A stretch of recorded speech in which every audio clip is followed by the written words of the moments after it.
Good evening.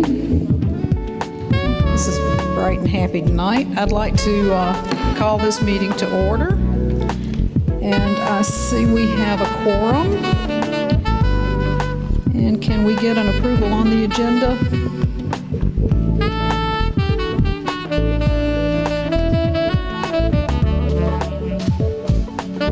And I move that we approve the agenda. I second. All in favor with a show of hands? Okay. And tonight we will receive some information. And we're going to start with Colonel Eris Mintzer. Thank you, Madam President. We are very excited to have some special guests with us this evening to talk about the incredible partnership between MPS and Maxwell Air Force Base. In fact, unfortunately, I should say it that way, Colonel Eris Mintzer could not be here with us tonight, but we are thrilled to have Chief Master Sergeant Lee Hoover and our Maxwell School liaisons, the wonderful Wanda Cooper and Mr. Robert Richard, to do this presentation tonight, Madam President. So I'm going to have them come to the podium, and then after the presentation, we'll have them on the stage for photos with the entire board.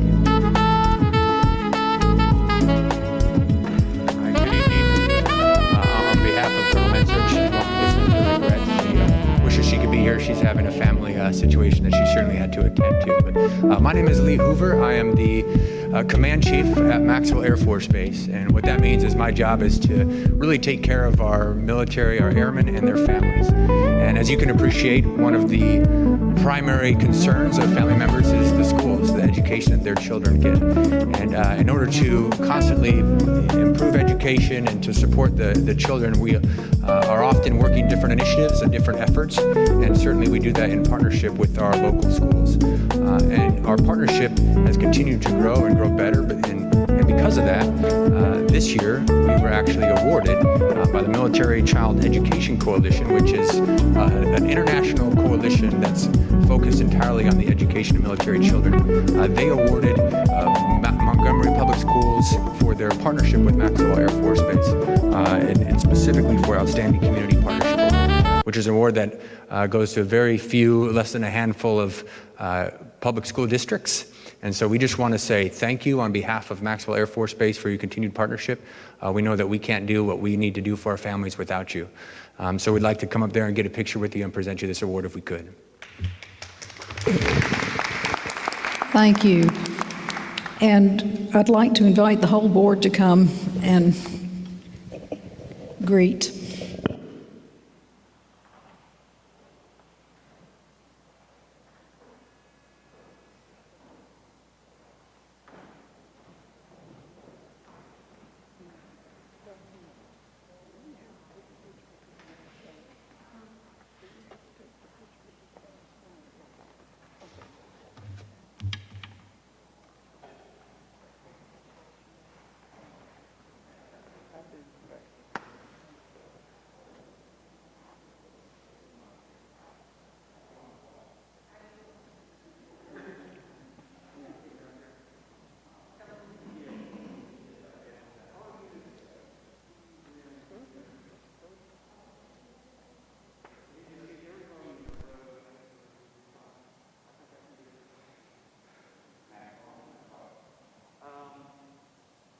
Whatever your comfort level is right now. All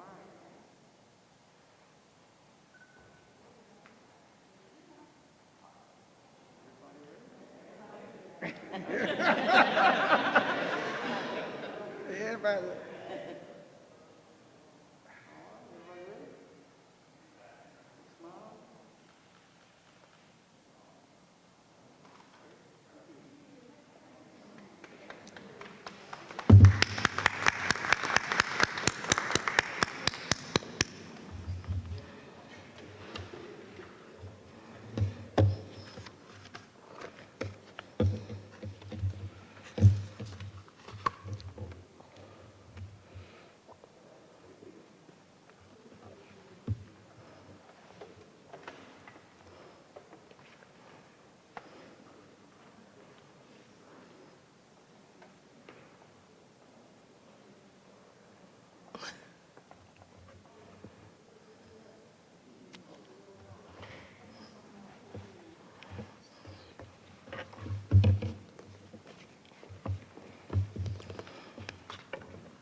see you soon, okay? Yes, definitely. Thank you.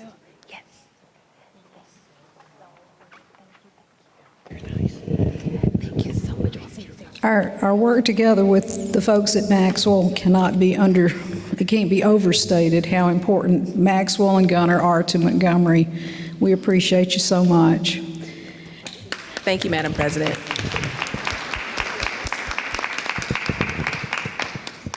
And in other outstanding news, I get to call on Dr. Andre Harrison. Good afternoon, everyone. Glad to be back among people and my friends in Montgomery County. First of all, I want to say to the board and Superintendent Moore, I apologize about May 4th, and I appreciate you all allowing me to move a little faster to Georgia. I had another engagement, but I'm glad to be here tonight. And it's an honor to be here on behalf of Cognia. I'm Andre Harrison, Vice President of Accreditation Services for Cognia for the domestic side of accreditation. And I'm here to recognize Montgomery County School for some great work that they have done. Board Member Mitchell, I must pick on you because back March 2020, remember when I did the presentation, you picked on me and you said, watch out. We don't know if Corona is going to stop us from doing this work once you got the certificate. And it did. But seriously, again, to all the board members, Superintendent Moore, President Will, and Vice President Mitchell, again, it's an honor to be here tonight. I'll talk about accreditation first. Some of you board members remember back in January 2018, when it was announced that Montgomery will host a special review for accreditation. Montgomery County Public Schools, while I know a special review sometimes is challenging for a school system, Montgomery County Schools hosted the special review and continuous monitoring reviews and then an engagement review. And in March of 2020, they gained the status of accredited and back on their regular accreditation cycle. So let's give them a hand for achievement. Good job. So I'm here tonight to, first of all, to present you all with the certificate to showcase your hard work and what you have done for accreditation. And so we're very good. So therefore, on behalf of Cognia, I want to come to the stage and present to you all your certificate recognizing you for full accreditation status, meaning that you're accredited in good standing from Cognia for the next 5 years. And of course, you will host another engagement review. So again, congratulations, Montgomery County Public Schools.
All right, move that slide back, okay. All right, you all, we have one more presentation, and again, very honored tonight to present for the first time in the greater Montgomery area recognition to Brubaker Technology Magnet High School and the entire family of Montgomery County Schools for earning such a mark of distinction for cognitive STEM certification, the first school in this area to earn such an achievement.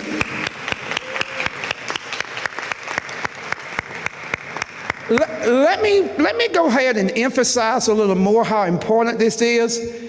Cognia, we have about 36,000 institutions inside of our improvement network. Out of those 36,000 institutions, we have about 260 roughly currently that are STEM certified. Now let me go and break it down to Alabama. Although I'm not the state director anymore, I do keep up with Alabama. We probably have about 35 to 37 schools throughout the state that are STEM certified. So this is not an easy task. So again, out of 36,000, about 260, 70, and then down to about close to 40, Montgomery County has a school tonight that we're going to recognize. So at this time, I will ask the administrators from Brubaker Technology Magnet High School to come to the stage. And Dr. Nettles, you and Ms. Gillis and some other central office folk, I need y'all to find a way to make sure we spread out with the STEM banner and the accreditation banner so we can see can we get it all done at one time. Board members, we also just kind of wrote a letter talking about the mark of distinction with STEM and everything that we put in your package. So I'll come back up.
We'll let the board get back seated. Then I have just 2 more slides and then that will be it. I like this quote from our CEO and president, Dr. Elgart. Some of you all may have seen this quote before about our definition of continuous improvement. It's an embedded process tied to the culture of the school, and you're constantly focusing on conditions, processes, practices that will improve teaching and learning. Why did I put this quote up from Dr. Elgart? Because accreditation, STEM certification, all of that, Ms. Mitchell, is tied to continuous improvement. The work does not stop. You must continue to work and be successful. So again, I just wanted you all to know that continuous improvement drives success. Next slide. And the last slide, as they are bringing it up, it talks about accreditation. Accreditation is not about passing a one-time inspection. It's all about looking at the institution as a whole. You see there I have policy, program, practicing, learning conditions, and the cultural context. So again, think about this process and how you have improved continuously over the last few years. And that shows in the accreditation reports that we have left you with. So again, on behalf of Cognia and to the board, superintendent, and the Montgomery County staff and family members, thank you all for your great work, and thank you for letting me come tonight. Congratulations.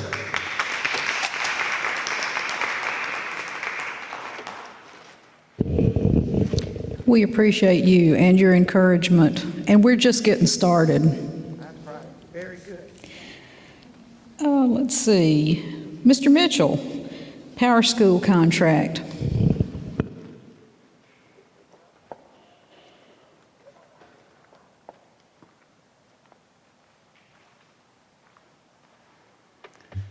Good evening, Board Chair, Assistant Chair, Board members, Dr. Moore. We're presenting receipt information tonight on the services agreement with Power School. And it aligns to our information management tool that we embark upon as a system. We want to make sure that we can quickly connect data and not spend all the time trying to collect data. So you have it before you for board approval, receive as information in the amount of $1,020,791.73. Are there any questions?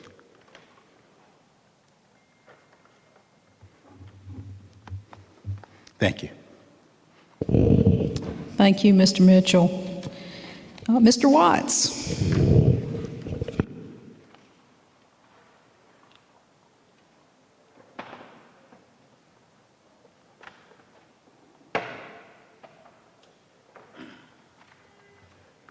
Thank you, Madam President, members of the board, Madam Superintendent.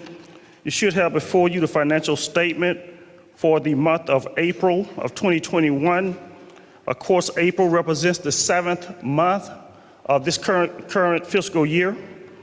Contained in the financial statement would be the explanation of financial data, which is tab 1, which is basically the CFO's discussion of the district's financial standing as of April of 21, the snapshot analysis, and I'll talk about that a little bit later, which basically gives a brief synopsis of the district's financial position, the monthly budget percentage. Of course, again, this is the 7th month of the fiscal year, which is 58.33% of the fiscal year.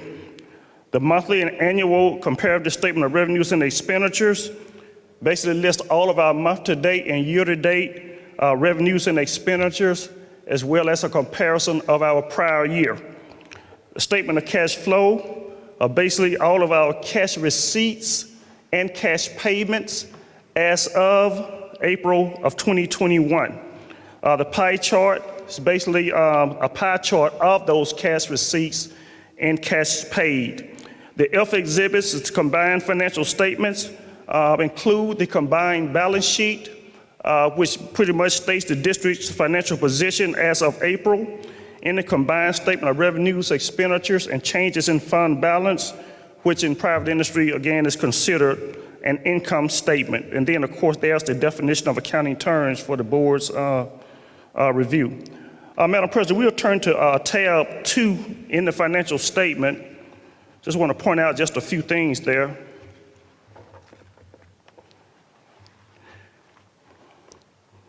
In tab 2, we see that our total revenues of $146 million compared to the budgeted amount as also our expenditures compared to the budget amount. We see that our revenues is about 65.1%. Our expenditures is about 54.9% or 55%. That is pretty good when we look at the 7th month of the fiscal year, represents about 58.33%. which basically states that we are spending much below our budgeted amounts. Also, a little bit down from there, you see our total payroll expenditures compared to the prior year. And of course, we see the total payroll expenditures in our general fund at about $15.3 million for April 2020, about $14.8 million for April 2021. Also, we see our local revenue comparisons on the upper right-hand corner. And of course, we see what those revenues were in fiscal year 2020. And lastly, the general fund balance analysis. As you would note that our fund balance, general fund balance, as of April of last year, 2020, was about $36.2 million. Our current fund balance stands at about $59.4 million.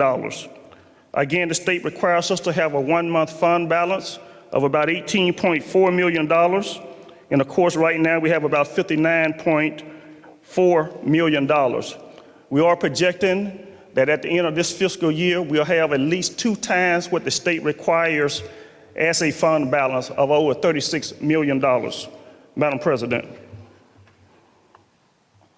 It's a very impressive financial statement. Does anyone have any questions for Mr. Watts? Wonderful. Thank you, sir. Madam President, if I may just mention one other thing. The superintendent and I, along with Human Resources, have been looking at our salary schedules, especially in some of the areas where our lower paid employees sit, such as bus drivers, our food service employees, child nutrition, our clerical staff, the security guards, our custodians, our aides, and many of those positions. And we are recognizing that it is very, very, very difficult for us to retain our employees. In fact, we're finding that, especially in the area of transportation, that we hire bus drivers, we train them so that they could get their CDL license, and because of our non-competitiveness, they are gone to Pike Road, to Autauga County, and many of the other surrounding school districts. Because the board and the superintendent has done such an excellent job in managing its finances, we do want to kind of look at some of those areas where some of our lower paid classified employees sit, and we'd like to kind of look at that and do some comparisons and bring some ideas to you all for presentations. We'd like to bring some of those other school districts that I just stated, along with some others, kind of show you where they stand and show you where we stand, and then possibly throw a couple of ideas out there for you all to review, maybe doing a work session, just so we could kind of start analyzing these things and looking at these things. I personally think, and this is just Arthur Watts, I think that this may be the more strategic time for us to look at this and to possibly do something about it, mainly because the board, as I stated, has done a great job in managing its finances. We can address some of these areas right now. And I think it'll be really, really good, because the last thing we want is for our taxpayers who have entrusted us and voted for the passage of an ad valorem tax. I don't want them to think or to say that, hey, as soon as we vote for a tax, now they want to increase salaries. No, we don't want that. We want to show people that because of the board's financial astuteness, that we can look at doing some things right away, mainly because we have the fund balance. We foresee us continuously retaining that fund balance and seeing that fund balance continue to increase. But the superintendent and I would like to present some things to you guys at a work session in the coming months. I can tell you that retention saves money. Yes, it does. It really does. Okay. I look forward, I think we all will look forward to hearing this. And you have an amended budget to speak of, too? Yes, ma'am. Madam President, each year we present an amended budget to you, and mainly because there are quite a bit of revenues that we received in fiscal year 2020 that was not expended in fiscal year 2020. As you know, COVID hit, and so there was a lot of dollars that we carried over from the prior year. And of course, the state and federal government both allows that. Also, there are times in which the state and the Fed provide grants to a school district. And that is usually after we have presented our regular original budget. So we have to claim those revenues in our amended budget. So this amended budget includes carryover dollars, and a lot of those carryover dollars are some of the CARES Act monies. I think over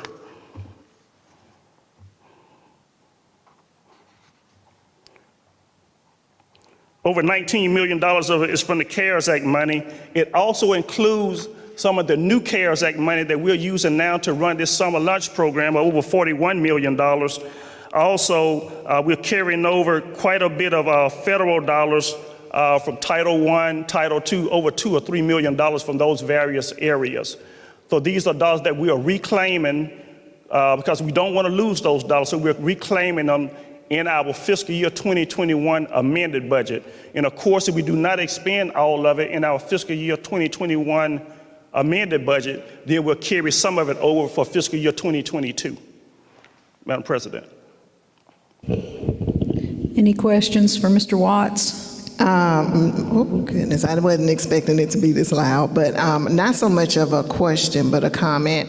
I think I'm going to piggyback off of what Claire said. It does paying employees a livable wage. Yes. Does allow them to be dedicated and committed to us. And so I'm excited about that particular subgroup as you explore salaries or pay.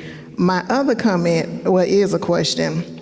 For our instructional services that was in the report, the previous one, what specific things, what new instructional things would be coming down the pipe? And I guess that's more so for Dr. Moore. Or in addition to what we're already doing, but is there any other services, instructional-wise, I guess hiring teachers? Well, no, that's instructional, I'm sorry. But any other services that would be provided that we can speak on?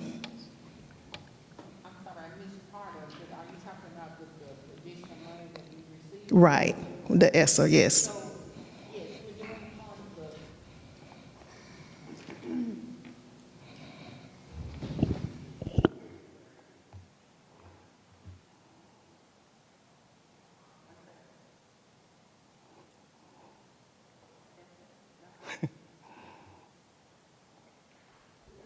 Hello?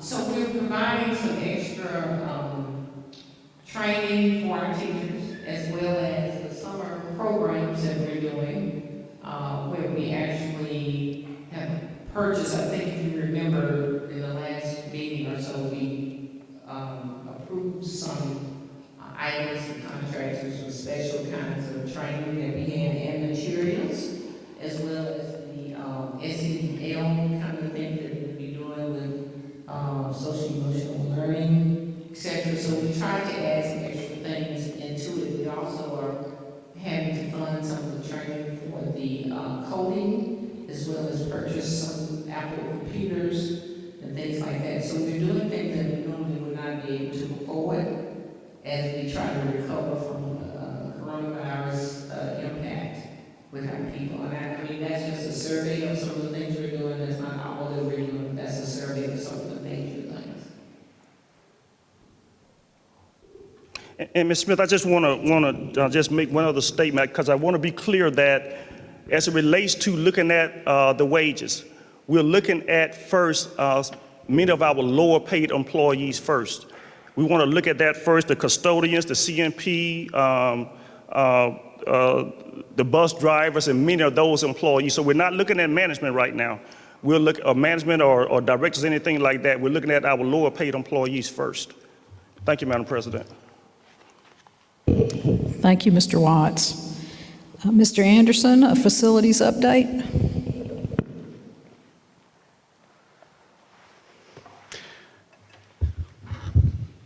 Good Good evening, members of the board, Dr. Moore. It's very brief tonight because we are wrapping up a lot of these projects, but there will be several that will be kicking off here in the near future.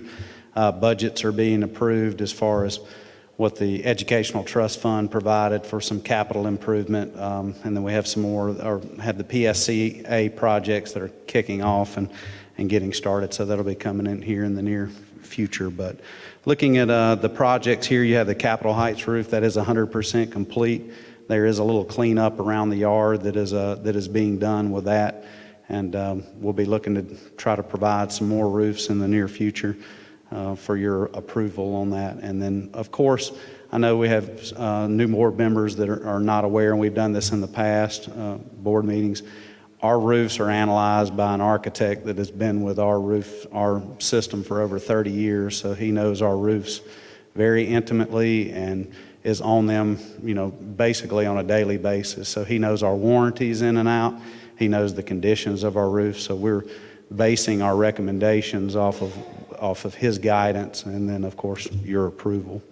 The Union Street elevator project is nearing the end. Just a little bit there, we have some glass that has to go in, and some of the storefront metal that goes with the doors, those have to go in, and then we'll update our fire alarm there with that. That is a requirement with the elevator and all of that. And then we will be looking to shut down the PSC, the old PSC, and move the remaining individuals in that. So that part of the consolidation has shut down 2 areas, Fair West and PSC, and then the coming consolidation will help us get rid of 307 Decatur, Bellinger Hill, and Fuse, all of which have some major needs over there, roofs, HVAC, and all as well. So that'll be coming here in the near future.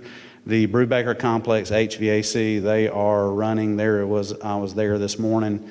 There is an army of the Comfort Systems people there. They're installing that HVAC, and they are moving on it rapidly as they can to try to make sure we don't disrupt the school year as much as possible. There will be some parts of it that will be left over at the beginning of the year, but there are contingencies to mitigate as much, keep it as small as we can so that we just don't disrupt that learning environment and that. And it is the HVAC, the drop ceiling is being replaced there because it is from the HVAC being so bad.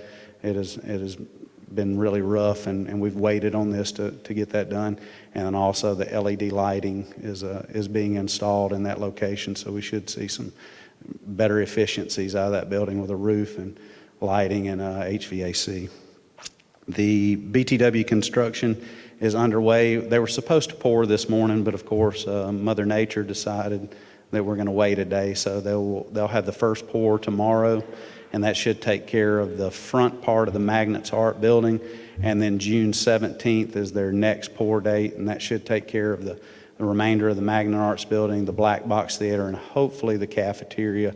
The contractors are spacing it out to make sure that they do a great job on that, because that soil is really rough out there. That was the last change order with that extra rebarb to address the soil conditions there.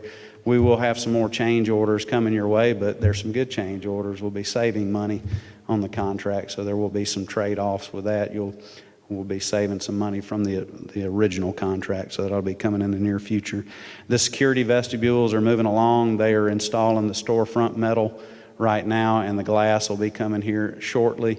There are a couple of locations where they're doing the outside. Davis Elementary is doing the outside doors. That tempered glass takes a little bit longer for them to receive, so it's a few weeks, but they have begun installing those doors throughout the system, and then we'll come in and upgrade our cameras and all for the entry, so the people that are providing entry have a better visual. So it's just updating and upgrading the existing cameras that are there, and also the card access readers that are there as well. So very brief, I know, tonight, but we'll have more coming in the future. Any questions for Mr. Anderson tonight? I actually have a couple.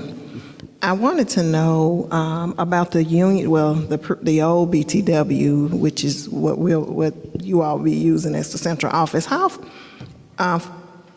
I know how far along it is, but are we on our timeline for completing that particular building? There was no real particular timeline put on it yet, but they have submitted the 65% to the DCM, Department of Construction Management, and I believe they had the review back. I'm not sure, but we're looking at that bid going end of June, sometime in July, and hopefully have something to you for your consideration in somewhere in July, maybe the 1st of August.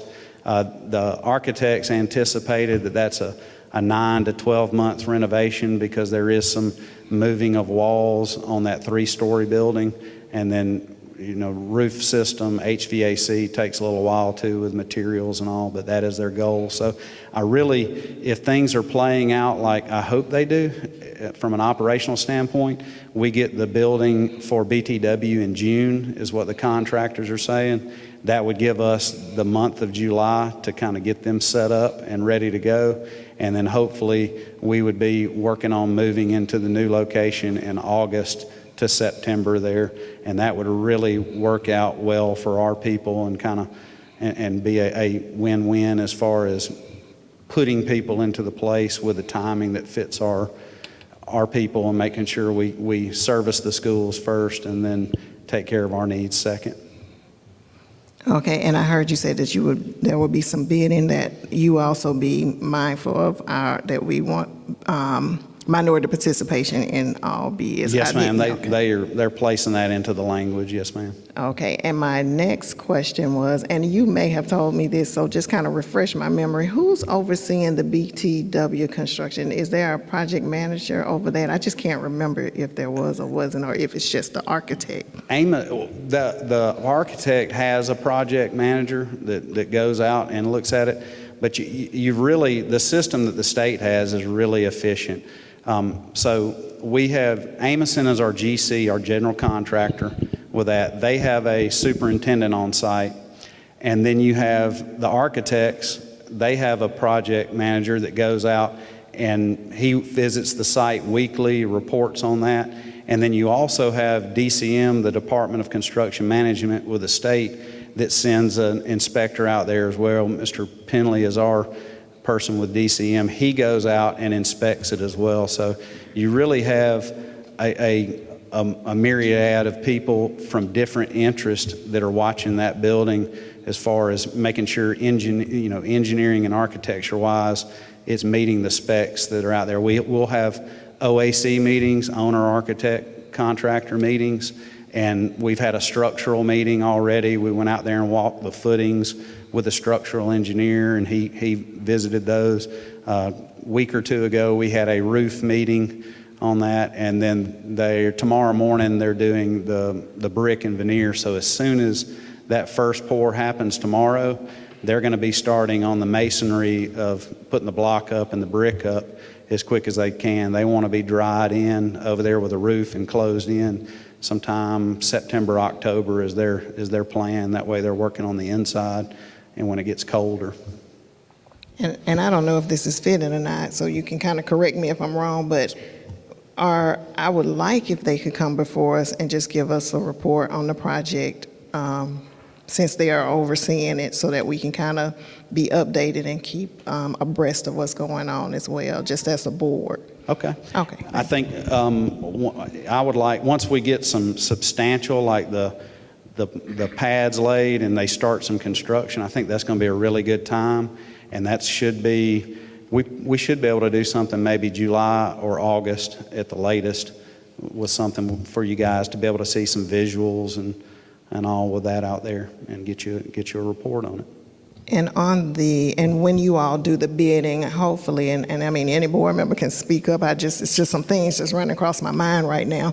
But if we can get an update or report on the minority participation so that we can kind of see how that's going, especially here, and seeing if we're able to recruit businesses here and whatnot, but just the overall update. Yes, ma'am. And I know I provided that earlier, the different minority subcontractors that are on that For project. the BTW project? Yes, ma'am. Okay. Yes, ma'am. I do remember that. And we will, once I have the minority policy that you guys have been working on, with Dr. Moore, we will definitely, any architect or engineer we work with, we'll make sure that goes into their bid contract when it goes out for sure.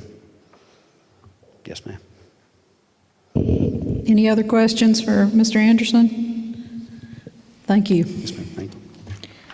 Mr. Mitchell, oh my goodness, we have 12,000 students in Launch for Learning, into learning.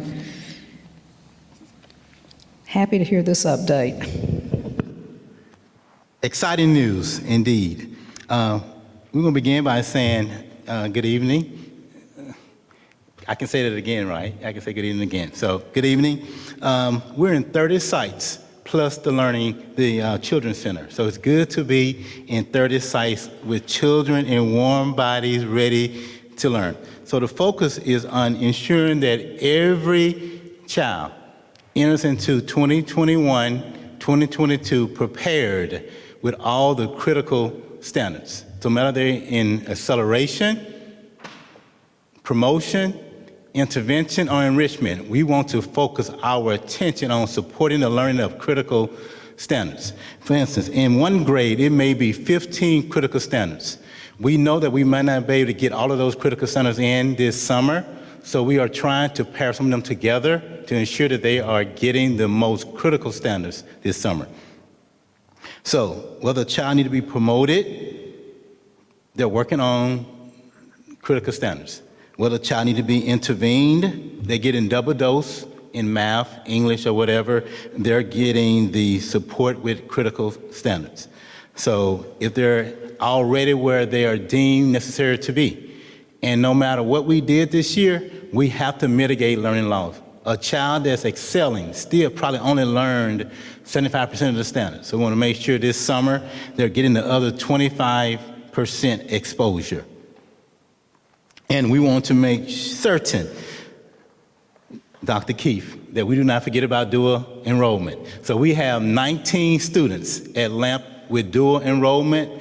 They're meeting face-to-face with South University, and we still have 8 other universities participating in virtual learning with dual enrollment. So our children are getting a jump on college, and it's very, very, very exciting for that to be happening. With registration, we extended the time for promotion till today. So every child that needs to be promoted or need to recover standards had until today. The date was June the 1st. We did not want to miss any child that needed promotion. We pushed it. Thank you, Dr. Williamson. We pushed it. We tried our best to ensure that every child that needed promotion support or recovery support was engaged in our summer learning. We also want to make sure that we are providing exciting opportunities in our elementary schools around developing mathematical thinking with a company called DMTI, and you approved that about 2 months ago. And with Lego, they are creating items in elementary school. The children are doing some amazing things on the floor while they learn. In our middle schools, they are coding with EdForm and Apple. So they are designing things in middle schools, and the middle school children have always been amazing. We only in day 2. I cannot wait to see them get to day 21. It's going to be amazing. And in high schools, we want to make sure that we're engaging with our workforce development, financial literacy, those type of conversations. Are there any particular questions you might have? Yes, ma'am.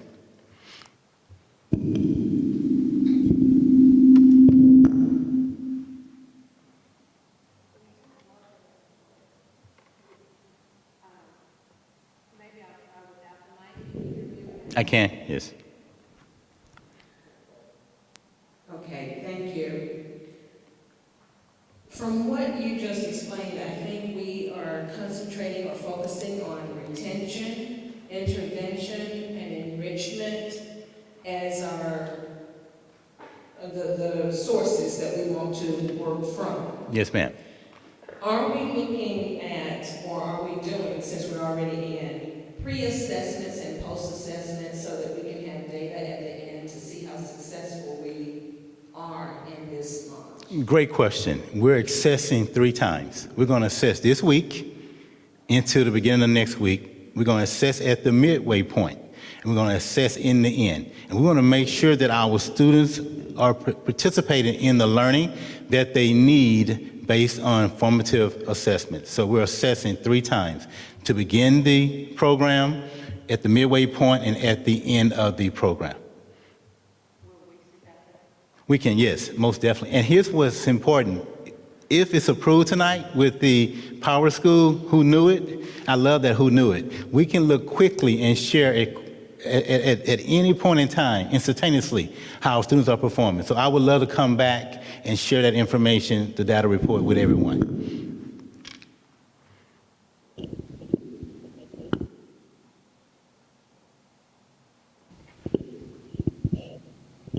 Okay. Yes, ma'am. Madam Chair, I do have a question. One of the things, and I think mine will probably be more along the line, my questions will be more along the lines of the phone calls that I've gotten, so just so you'll know.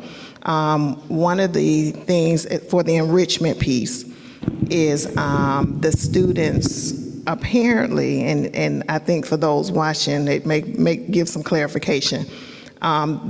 The enrichment piece of it, portion, students who were in need of credits or hours or had to pass a class to be promoted are with the enrichment students.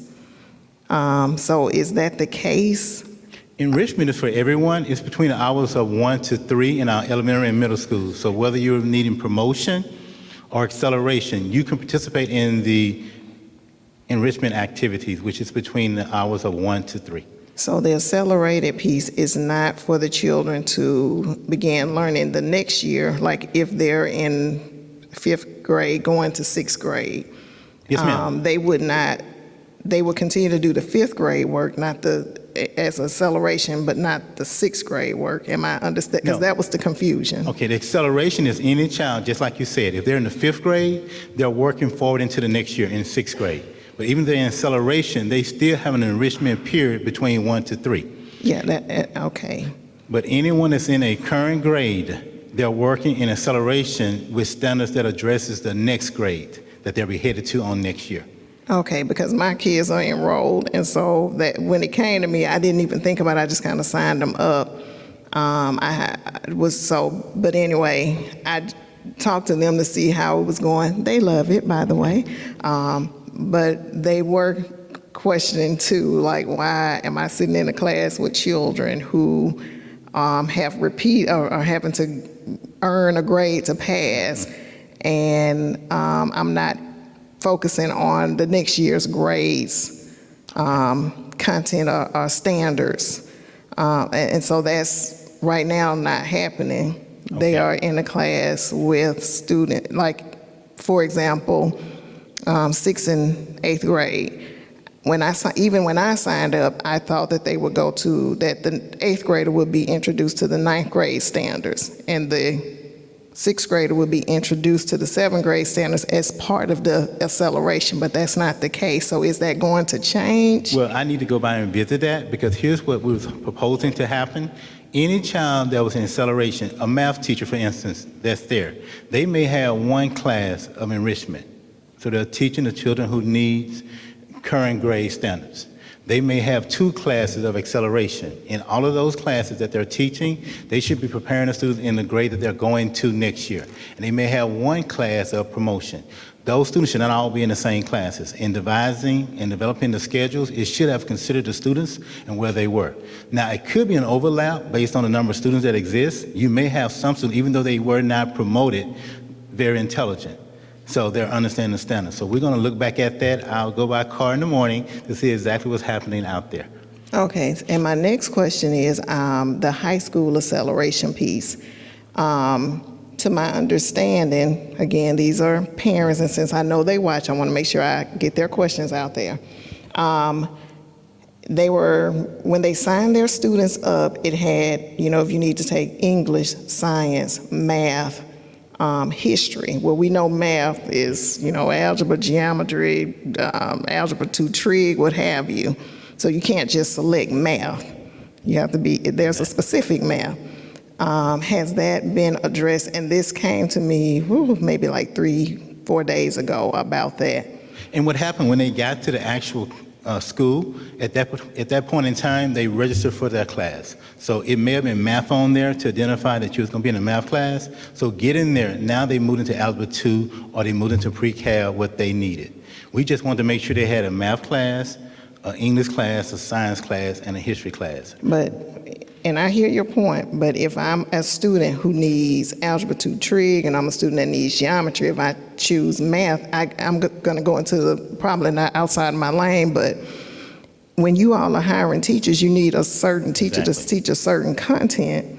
So you can't just put any teacher in a particular math class. It has to be probably a teacher familiar with that particular content. Exactly. So that was some concerns. I don't know how it's rolled out. It's second day, so I know anything. We're in the fix-it mode. But like I said, I wanted them to hear their question so they can hear you answer it, and then I don't have to get the phone call. Okay. Now, a math teacher has the ability, based on what they have as their certificate, to teach any math class in high school. Now, they might not be comfortable doing it, but they have the ability. So they could teach geometry or they can teach pre-cal. So if they're a math teacher in high school, they can teach any course that we want to offer in high school. Yeah, well, from your lips to the ears that are listening. The other piece that I had, that there were questions about, again, high school. Well, no, this was high school and elementary school. Magnets. There were a few questions about the high school magnets, because I know that's being hosted at LAMP. If you're accelerated and you came from a traditional school and you are, or you were accelerated and you're a student at LAMP, the curriculum, like the kids, the curriculum was not the same. A LAMP student may be a grade or two ahead. Traditional was maybe a grade or two behind. And so they were wondering, how does that work? Will they be working with what the LAMP students traditionally work on, or will they work on the things that the skills and content and standards that they had at their traditional school? So there was some confusion there. For the most part, everybody at LAMP is considered accelerated. So you definitely have LAMP there if they are a student, BTW and Brew Tech. And then you have some of the students at Carver or Lanier, Lee, JD, Park Crossing, at the very high esteem as well. So if they had the ability to be there, they have the exposure opportunity as well. So if I understand pre-cal, it doesn't matter where I'm coming from, I could be put in that class.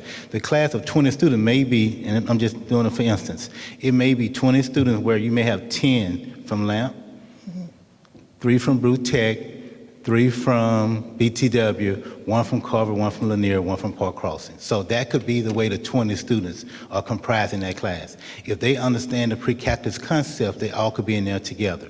We want to make sure, though, that if a student was deemed accelerated, we provided opportunity for them to learn the next year standards. So if they were in Algebra 2, or they were in Algebra 1. We didn't want to put them all in there together with an accelerated class if they were not deemed accelerated.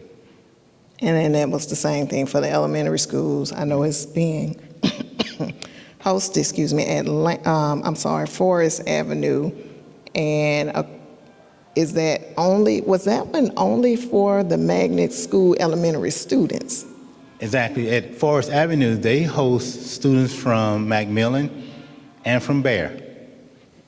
But every elementary school hosts their own accelerated students. So they're not going to an accelerated school like in the middle school to Carr or in the high school like LAMP. Every elementary school has every program within their own school. Okay. Well, okay. I guess when that came up, I was thinking about it. I looked at it. I'm always looking at it from an equity lens to make sure that everybody's being treated fairly and getting the same exposure and opportunity. So I was a little like, I can see the mixing. I kind of understood LAMP, and I was like, okay, I can see that working out. But for little kids, I was like, I think it would have been great if the kids who had passed and, allow some of them to go to Forest Avenue and not make it so exclusively for magnet school students only, just in the name of equity and being fair. The other thing was, and this was I think this is the last question I can remember. They wanted to know, parents wanted to know if there was a manual where they could have seen the things that were offered, because some figured that would be better to have something to have looked at. So is there a manual online? I didn't go and look, so I'm asking, I don't know. We did not put it online. We do have a handbook that we gave to the employees, but not to the students or whatever. We can make that accessible, but here's what we wanted to make sure. If a child needed to have 5th grade accelerated, we want the course of study standards to be taught, regardless of where they came from. So if you're in a particular school and you're excelling, we don't want you to miss out on that opportunity. So we wanted to be equity that way as well. Okay, and I had one other question, but it came and went. But I do want to thank your department. I did want to, I remember that. Shanice Williams, awesome. I had opportunity to meet her. Jacqueline Campbell, and Bridget Johnson. Okay. I know just from talking to parents who've reached out that those 3 women have been very, very helpful in helping parents maneuver through that. So I just wanted to give them a little quick shout out and thank them for what they're doing. That means a lot, and that's good customer service. Okay. Well, thank you, ma'am. On behalf of them, thank you as well. And as a former math teacher, I would love for every child to know how to integrate, no matter where they are. So it'll be great to do that, yes. Mr. Mitchell. Yes. I want to concur with what Erica just said about commending people like Shanice Williams. I want to commend everybody for what they have done. My understanding is totally opposite of what Ms. Watkins just said, because to me it makes total sense what you have done and what our superintendent has done. You would want to keep your accelerated with the accelerated, take your traditionals. If they're accelerated, it just makes common sense. I would think that possibly next time we would talk amongst each other before we get here, because it sends a confusing message when you're up here asking those kind of questions. I totally understood everything, and I thank you. I've seen some of the same questions that Ms. Watkins saw, and I addressed them. Some of the people were not happy with my no filter, because I feel like, we've offered them a free education, and my understanding was enrichment.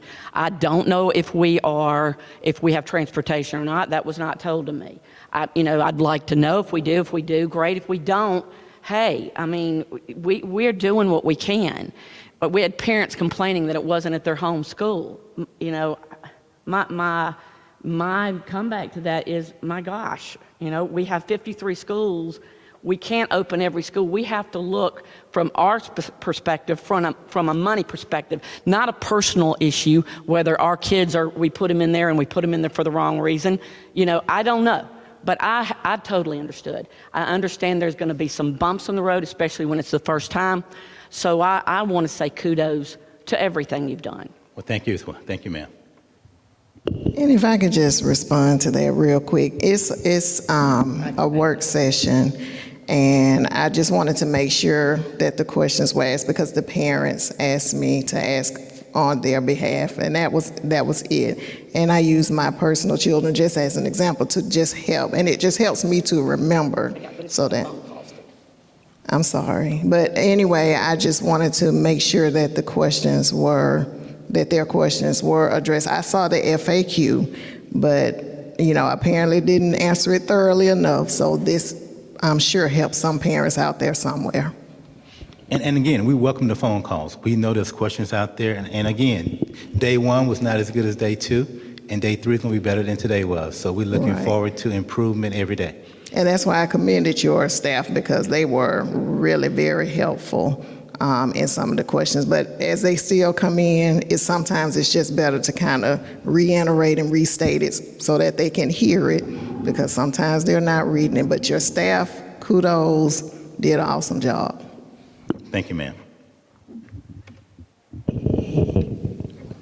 I too want to add my congratulations.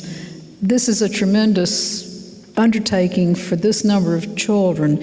And I wanted to point out that if you were watching yesterday, MSNBC used Montgomery Public Schools in their national broadcasting about how wonderfully our program was going and how it was going to work. And again, congratulations on that. That's a tremendous progress for us. Any other questions for Mr. Mitchell tonight? Thank you. Keep up the great work. This is going to be such a good summer for our kids. Thank you.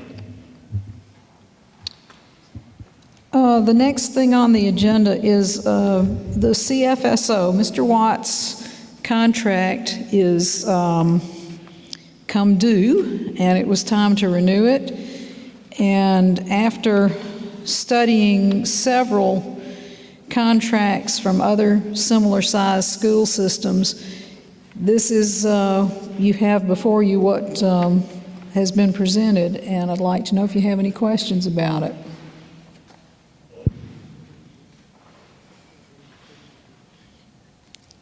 Okay, there being none, Dr. Nettles will talk to us about the superintendent's evaluation.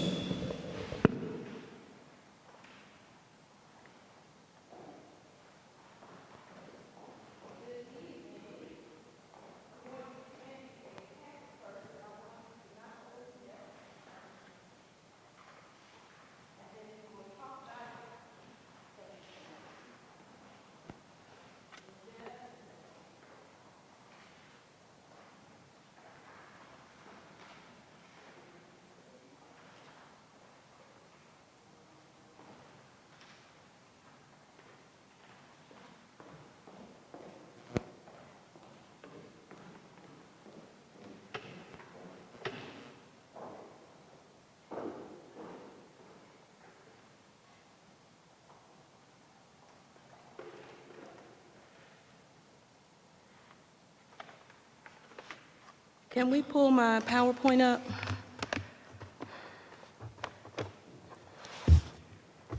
It's coming in just a second. Good evening again. Now is our annual time to talk about the superintendent's evaluation and that process. And what I want to do is give you an overview again, just to make sure that we're clear. And we do have one new board member since we last talked about this, so I wanted to make sure that we are all on the same page as we continue through the process. You've seen the PowerPoint already, it was in your packet, so I'm not going to read every word of the PowerPoint, but there are some things that I want to make sure that we highlight. Next slide, please. So we want to remember that the purpose of the presentation, the purpose of the superintendent's evaluation is to assess performance and individual growth in school system progress. We also want to continue to acknowledge the relationships that she builds with all relevant stakeholders, and we want to be reminded that the evaluation is the responsibility of the school board. And we wanted to make sure that that was clear. Since the evaluation is the responsibility of the school board, and it's not an evaluation that the State Department outlines as they do for teachers, this system created an evaluation matrix for the superintendent several years ago, and we have maintained that system, that evaluation process, because it has worked. And it's based on professional standards. We didn't pull any of this up just out of the blue. We went directly to professional standards because that's the way Alabama sets their evaluation criteria. The teacher certification evaluation process is based on state standards, and we wanted to afford the superintendent the same process and conversation so that it's a systematic evaluation conversation across all employees of the district. So the evaluation is based on professional standards, the American Association of School Administrators Professional Standards for Superintendency, the Alabama Standards for Instructional Leaders, and the Cognia Performance Standards. Next slide, please. The components of the state's evaluation process, there are 3 components. One is the self-assessment, the other is the professional learning plan, and then the third part is the presentation of summary evidence. So that makes up the bulk of this 4-part process for the superintendent's evaluation. During the self-assessment, the superintendent reviews the evaluation instrument to determine what direction we're going to go in professionally, personally, and as a system. Then a professional learning plan is created, and at the end is a presentation of summary evidence. Next slide, please. You've seen the timeline.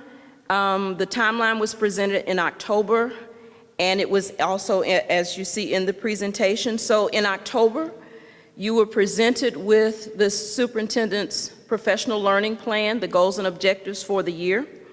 From October to this point, the superintendent has been working on those activities with the board, with relevant stakeholders, with the community, with the senior cabinet, with the principals. She's integrated all of the stakeholder components to complete this process. And in June, which is now, you will receive another overview and all of the evidence and information. And then in July, you will see, we will have that composite score presented to you all. So if you go to the next slide, please. Everything that I just talked about is on the next 2 slides: the completion of the self-assessment, the development of the professional learning plan. The professional learning plan was created with the support of senior cabinet, input from the board, the direction and need of the school system. Those were the components that built the professional learning plan. And to this point, the superintendent has been working on each of those objectives. So the next slide will represent what's going to happen this month and next month, which is an overview of the evaluation process that you're receiving now. You will have an opportunity to review the supporting evidence, go through the evaluation instrument, and then submit the responses so that anonymously, so that the data is compiled, and then that composite score will be presented to the board at the next board meeting. Are there any questions to this point? I went really quickly through that process, but you had the presentation. If you would click the slide just one more time. You had but I wanted to know if you had any questions to this point. Everybody's good. All right. So we're going to keep going. One more slide. The superintendent's evaluation instrument. So once we go through those 3 components, the self-assessment, the professional learning plan, and the presentation of the evidence, the professional learning plan is where the superintendent creates growth. But the last component is actually the evaluation instrument, where you get to have a conversation with, related to the data about the 8 standards of superintendency. Should be 2 more slides, I think. And those standards are leadership and district culture, policy and governance, communications and community relations, organizational management, financial management, curriculum planning and development, instructional management, human resources management, and values and ethics of leadership. So if you look at the sample, there's a sample of the evaluation instrument. When you look at Standard 1, Leadership and District Culture, where you create a rating conversation about the professional learning plan is actually in Standard 1, Item 1F. But then I wanted you to see what the evaluation instrument would look like as a sample. And then we're going to go through the packet and show you all the components.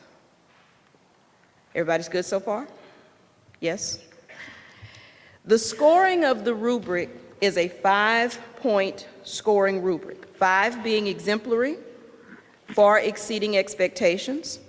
4, above expectations, consistent high levels of performance. 3, meets expectations, consistent fulfillment of expectations. 2, below expectations, does not meet expectations. and one unsatisfactory, consistently below expectations. So let's talk about the scores for a moment. When you begin to determine a score or rating for each of the individual questions, you want to remember a couple of things. When you talk about a professional growth plan, or when you talk about someone who is doing a job and working diligently through a process, when you create a score, you also have to consider your input into that conversation. And so I'm going to back that up just a moment to a teacher. If you think about a teacher and a teacher's evaluation process, that evaluation also speaks about the principal as well, because that score talks about how well that principal supported, encouraged, directed, or redirected a teacher. So when you talk about scoring and evaluation, it's not just about what somebody did, it's a collective conversation about a direction. So I wanted to point that out because when you look at the scores, 5, 4, 3, 2, 1, you kind of get numbers stuck in your head, but you also want to consider the totality of the experience related to that indicator. Does that make sense? Okay. So when you look at the rubric, as you see on the screen, every indicator has a score, 5, 4, 3, 2, 1. What we do is we take the score from each indicator is scored separately. We take the score from each indicator within that standard and create an overall score for the standard. When I get all of the anonymous results from each board member, they go into a spreadsheet. The spreadsheet tallies each indicator and each standard. And what is created is an average per indicator and an average for each standard. Then we take those averages and rate them for each of the 8 standards so that no individual score hangs anybody. All of the scores work collectively to create a composite picture of support and direction for the superintendent. Does that make sense? Right with me? All right. If you flip one more slide, you will see what the composite summary will look like. The superintendent, his name will be placed in there. The board president's name will be placed in there. I do want to point out that before the board meeting, I hold a conversation with the board president just to make sure that she sees the scores ahead of time. So this board president will see the scores ahead of time, the composite score, the composite summary ahead of time, and then we move that conversation into a board meeting. And that's the way we have traditionally done that. Any questions or problems so far? Yes, ma'am.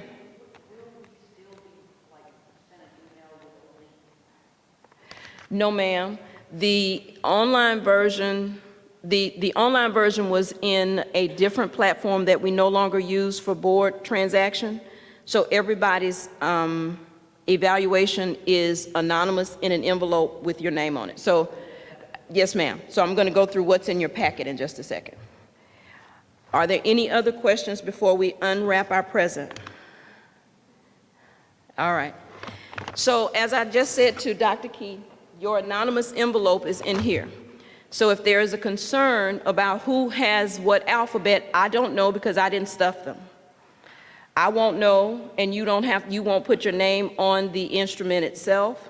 You have an alphabet, and that alphabet is on your envelope. Okay? So let's unwrap our package. You have a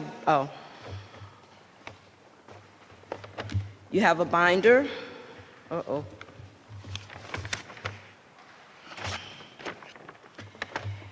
And you should have an envelope that you don't want to show anybody that has an alphabet on your envelope. Because, as I said, I did not stuff them. There's a possibility that somebody does not have an envelope with an alphabet on it because my envelope, which is a file copy, does. Don't raise your hand now, just email me and we'll make sure that you get something so that you can be anonymous. Everybody good? All right. In your anonymous packet, that we're not showing anybody our alphabet. Am I moving too fast? All right. You have an envelope. In your envelope, it says, return to Dr. Nettles, care of Jasmine Peterman, room 303, and return by June 14th. Your envelope should be empty, and that's for you to return your evaluation instrument in. And then you have a blank evaluation instrument that covers all 8 standards. Whatever your alphabet is, you're going to put it up here. In fact, let's do this. If you have an envelope that does not have an alphabet, you're H. You weren't supposed to tell me.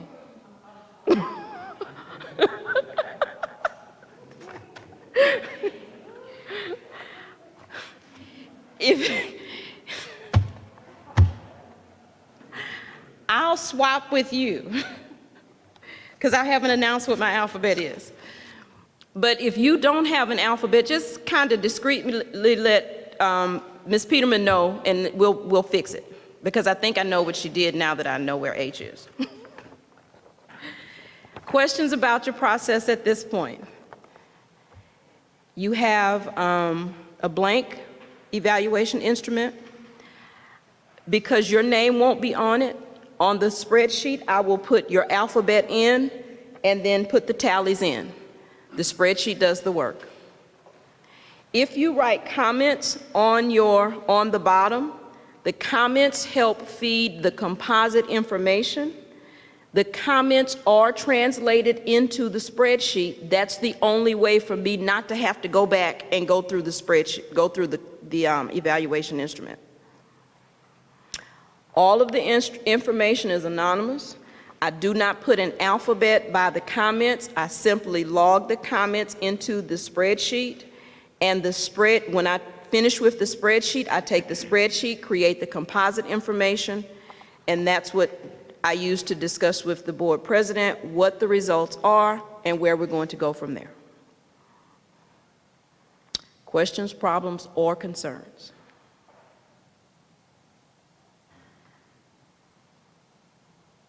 Questions, problems, or concerns?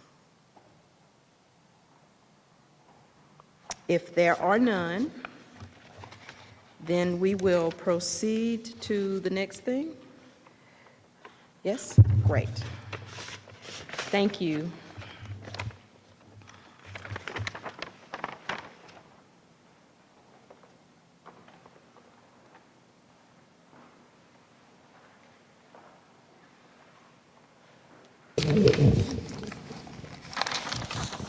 All right. I'm going to hit this gavel and adjourn this meeting. And I am going to hit this gavel and adjourn the next meeting, or call to order the next meeting.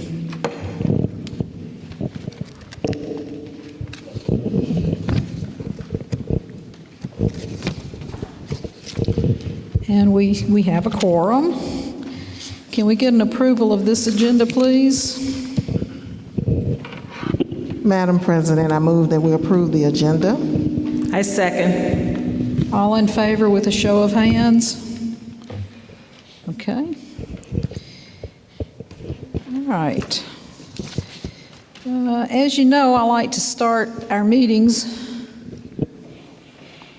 with good things that are happening around the district. And first of all, I would like to congratulate the seniors of the class of 2021, all 1,289 seniors that graduated in 9 graduation ceremonies.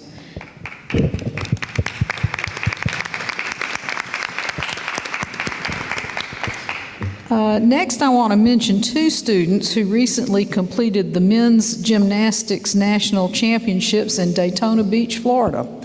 Patrick Kane is a rising senior at LAMP, and Will Wilson is a rising senior at BTW. And I'm sure we're going to be hearing more from about these two athletes. I want also to talk about something great that happened at my alma mater, Lanier. QB Ray Hayes and others have helped create the district's first girls golf team. So we want to wish our lady poets all the luck with that. Congratulations to BTW graduate Tiara Smith, who received a $1,500 scholarship from the Montgomery Sunrise Rotary Club, which our board member Jana Bailey is a member. The Rotary Club actually increased their scholarship from $1,000 to $1,500 based on Tiara's passion for community service. One more thing, our very own Jade Jones, our senior communications officer, has been nominated for the Girl Scouts of Southern Alabama's Leading Ladies Award. That's a great honor and well-deserved. Thank you. Thank you. And finally, I noted with great sorrow the passing of two great educators in the past couple of weeks. We are so focused on getting our children the best education that we sometimes forget it's because of great teachers and administrators that make this happen. Notably, we lost Reverend Dr. Farrell Duncombe. He was the much beloved band director of the Marching 100 at his alma mater, BTW. He went on to have a career as principal at both Carver and Lanier High Schools. We also lost Pam Moulton, a 32-year veteran at both Lee and BTW. These two individuals changed the course of the lives of so many and deserve a moment of silence to be remembered.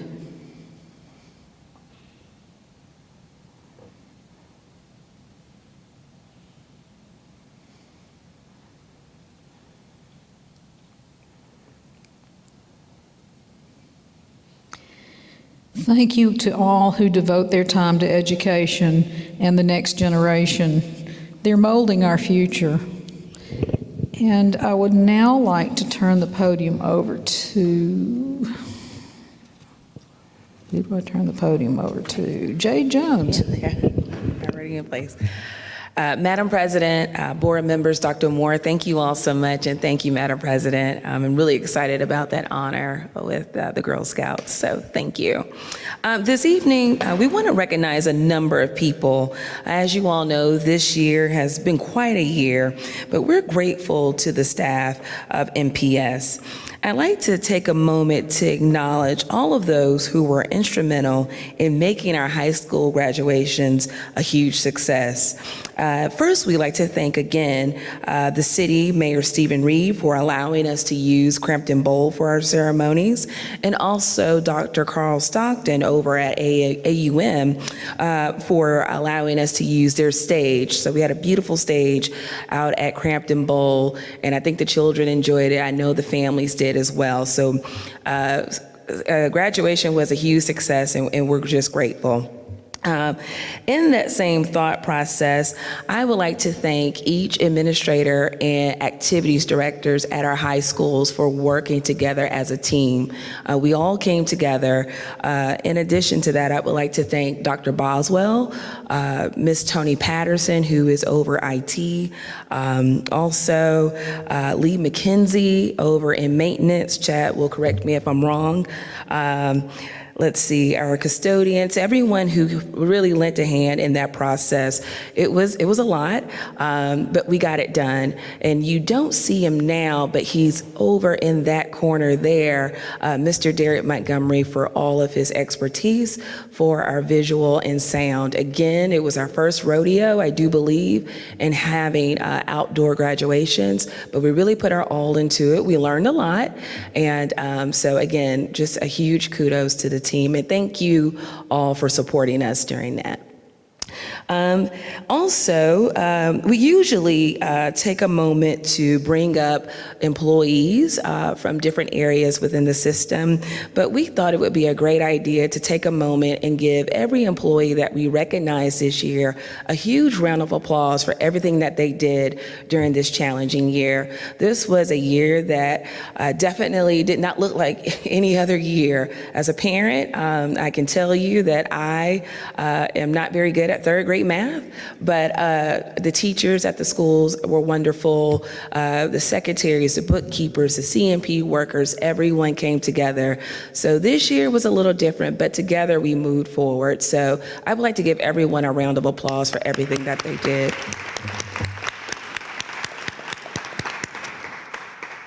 One more note, Madam President. I would like to take a moment to thank, again, the administrators and everyone who are currently in the school buildings right now working the Launch and the Learning program. What I witnessed is that you have launch leaders who are the summer school principals, and then the current principals of that building really lending a hand. Everyone is coming together to make it all work.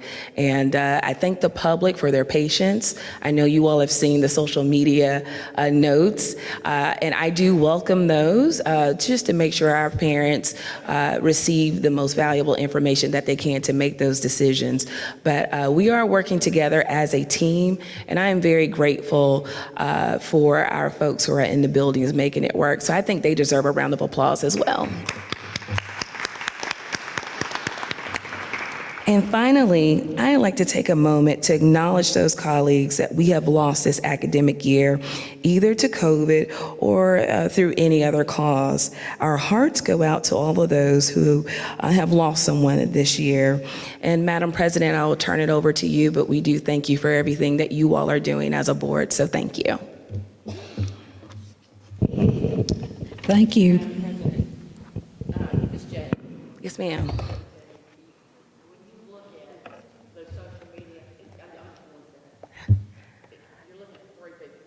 Yeah. Yeah.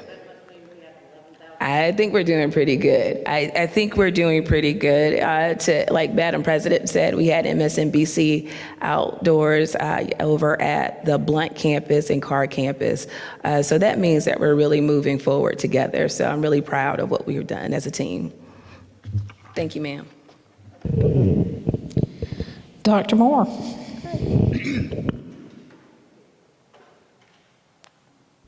At this time, I would like to make some recommendations. I recommend approval of the consent agenda. Do we have a motion? Madam President, I move we accept the superintendent's recommendation for the consent agenda. I second. Any discussion?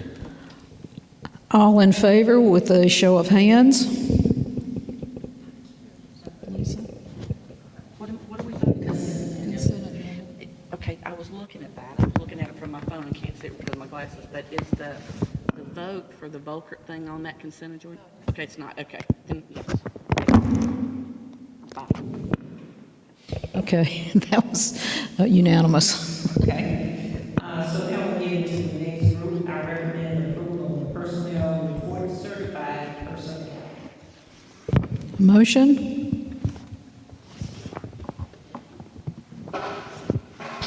Madam President, I move that we accept the superintendent's recommendation. Second. Any discussion? All in favor with a show of hands? That was unanimous. Dr. Moore? I recommend approval of personnel report, classified personnel. Is there a motion? Madam Chair, I move acceptance of the superintendent's recommendation for approval of the personnel report, classified personnel. Second. Any discussion? All in favor with a show of hands? Unanimous. Dr. Moore? I recommend approval of the CSFO Author One's employment contract. Madam Chair,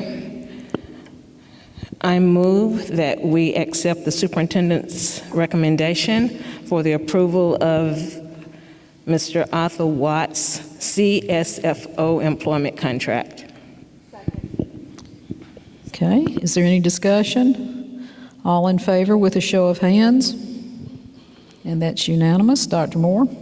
I recommend approval of the Vulcan Inc. project manager consultant, giving the superintendent authority to negotiate a fee for service, which will then be brought back to the board for approval. Motion? Madam President, I move that we accept the superintendent's recommendation for the Vulcan Project Management Consulting, giving the superintendent authority to negotiate for service. I second. Okay, any discussion? All in favor with a show of hands? Okay, opposed? Okay, the motion carries. We have a meeting next on July the 13th at 5 o'clock right here, and we will see you there. This meeting is adjourned.